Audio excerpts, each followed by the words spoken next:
Suspend कर दिया है, इस पर क्या कहेंगे? देखिए, ये पार्टी का बहुत बड़ा कदम है।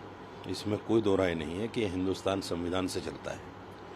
और संविधान में इस बात की बिल्कुल गुंजाइश नहीं है कि हम किसी के भी सेंटिमेंट्स को हर्ट्स करें या किसी के धार्मिक जो हमारी आस्था है उस पर चोट करें। इन दोनों ने मोहम्मद सल्लल्लाहु अलैहि वसल्लम की शान में जो कुछ कहा, ये बहुत गलत कहा था, जिसकी सिर्फ हिंदुस्तान में नहीं, हिंदुस्तान के बाहर भी अरब देशों से भी इसकी मजम्मत आई। और मैं समझता हूँ कि पार्टी को भी कुछ अरबिक इस तरह के संदेश मिले कि ये अच्छा नहीं है,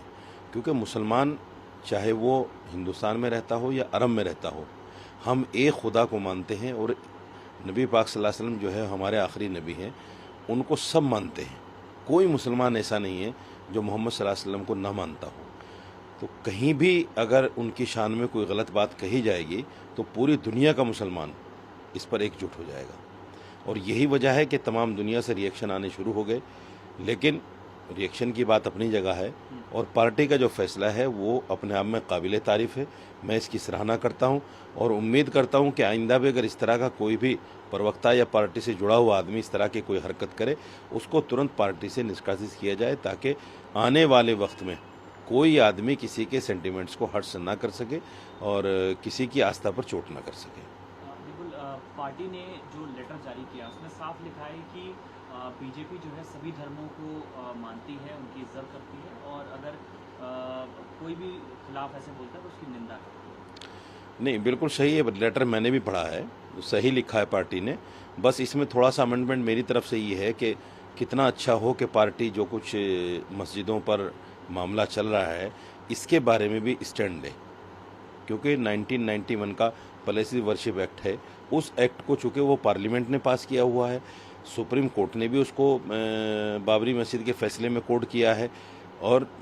उसको सामने रखते हुए पार्टी को चाहिए कि इस तरह की जो याचिकाएं हैं उन पर अपना रद्द अमल जाहिर करे,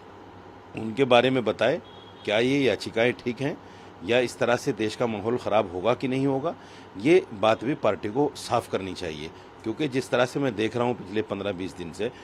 पार्टी का प्रवक्ता बैठकर उन याचिकाकर्ताओं की साइड ले रहा है। आस्था अपनी जगह है, आस्था के साथ साथ जैसे पार्टी ने इनको निष्कासित करते हुए कहा है कि हम सब धर्मों का आदर करते हैं, ऐसे ही बीजेपी पार्टी के प्रवक्ताओं को सब धर्मों का आदर करना चाहिए। और मैं समझता हूं कि जिस पार्टी की सरकार हो उस पर ज़्यादा जिम्मेदारी बनती है कि सभी को साथ लेकर चले और किसी के भी धार्मिक उन्माद जिस तरह से फैल रहा है उसको बढ़ावा देने का काम ना करें। पार्टी के प्रवक्ताओं को भी ये हिदायत होनी चाहिए पार्टी की तरफ से कि जिस तरह से टीवी पर बैठकर ये लोग बाकायदा मस्जिदों को और मुसलमानों को और मुग़लों को और सबको उसको जो गालियां और बुरा भला कहते हैं वो पार्टी की तरफ से नहीं होना चाहिए। पार्टी इसका भी संज्ञान लें। देखिए, मैं नूपुर शर्मा के लिए एक बात और मैं बोलना चाहता हूं और वो ये है कि जिस तरीके से उसके खिलाफ धरने प्रदर्शन हो रहे हैं और कानूनी कार्रवाई की मांग हो रही है, तो मैं ये कहना चाहता हूं एएनआई के माध्यम से कि सरकारें